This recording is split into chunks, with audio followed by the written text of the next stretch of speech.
Porque os técnicos de futebol precisam de tempo para fazer um bom trabalho. Se tem uma coisa que é criticada por quase todo mundo no futebol brasileiro e que, além de persistir, é alimentado até por alguns que o criticam, é o tal imediatismo. É claro que quando um time contrata o treinador errado e o trabalho obviamente começa errado, quanto mais tempo for dado, pior. Então, quanto antes a demissão vier, melhor para todo mundo. Porém, a gente vê uma pressão por resultados no curto prazo que acaba fazendo com que alguns dirigentes se precipitem e encerrem um trabalho que deveria ser de longo prazo. Nesse vídeo a gente vai falar por que é tão importante dar tempo para que um treinador faça seu trabalho e que frutos isso pode gerar a longo prazo para a equipe. Vendo esse vídeo até o final, a gente vai perceber por que os torcedores precisam reconhecer isso para não colocar uma pressão desnecessária no treinador que pode render muitos frutos para o seu clube. E caso você goste de vídeos sobre futebol, não esquece também de se inscrever aqui no canal e ativar o sininho das notificações para não perder nenhum vídeo novo. Bom, então sem muita enrolação, vamos logo aí pro conteúdo do vídeo.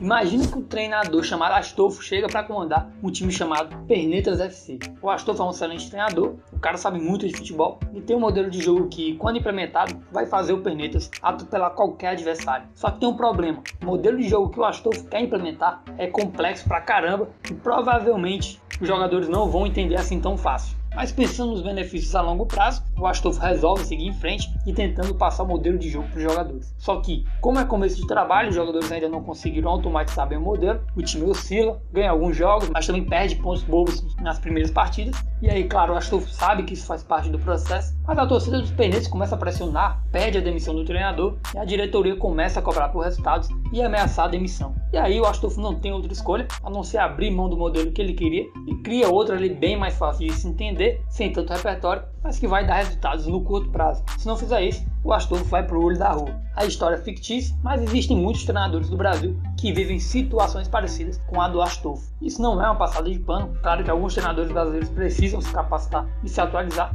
mas não deixa de ser verdade que algumas vezes os treinadores precisam ficar mais preocupados em sobreviver no cargo do que em desenvolver um trabalho a longo prazo. Poucas diretorias bancam trabalhos que não dão resultados nesse curto prazo. Sempre que a gente fala sobre esse tipo de assunto, é muito comum a gente citar o caso do Klopp no Liverpool. Depois da chegada do treinador alemão nos Reds, o time demorou ali cerca de 4 temporadas para começar a conquistar títulos importantes. E o próprio Klopp já chegou a expressar a opinião dele sobre essa cultura do futebol brasileiro. Eu não vou colocar o vídeo aqui por causa dos direitos autorais, mas vou falar o que ele disse e vou deixar também o link do vídeo na descrição. Ele fala, abre aspas, acho que o Brasil é o lugar mais difícil para se trabalhar como treinador. Tudo que eu escuto sobre lá é que eles demitem treinadores toda semana. Isso não faz sentido, para ser sincero. Fecha aspas. Mas para ficar mais claro do porquê o treinador precisa de tempo para desenvolver um bom trabalho, vamos dar aqui uma explicação mais detalhada. Primeiro, nenhum treinador de uma equipe profissional vai ensinar nenhum jogador a jogar bola. O que ele vai tentar fazer é estabelecer uma forma dos jogadores jogarem de forma organizada coletivamente. Na verdade, tudo parte de um modelo de jogo que, de forma bem simplificada,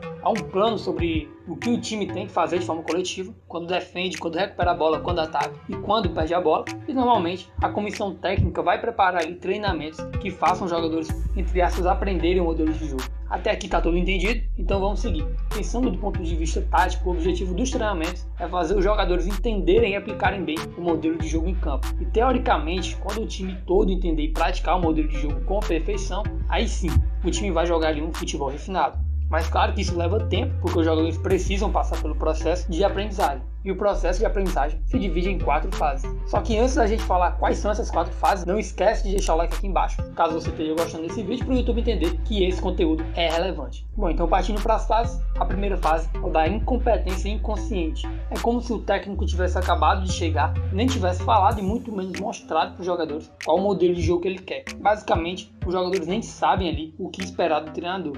A segunda fase é o da incompetência consciente. O treinador já passou o modelo de jogo para os jogadores, mas eles ainda não entenderam muito bem tudo que o treinador quer. Ou seja, os jogadores sabem que tem um sistema a seguir, mas eles ainda não entenderam tudo nem na teoria.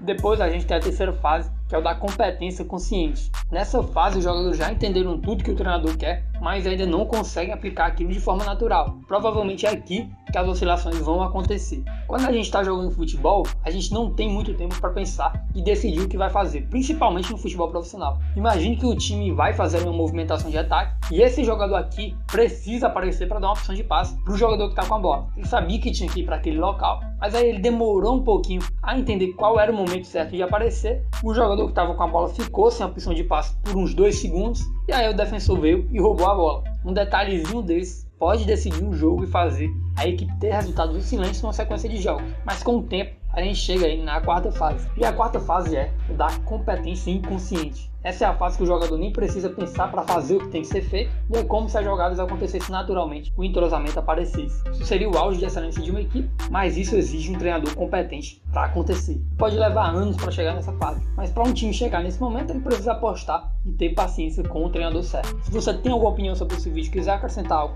ou dar uma sugestão para um novo conteúdo, a seção de comentários está aberta aqui embaixo. Bom, então é isso. Espero que tenham gostado. Forte abraço, até a próxima. Valeu!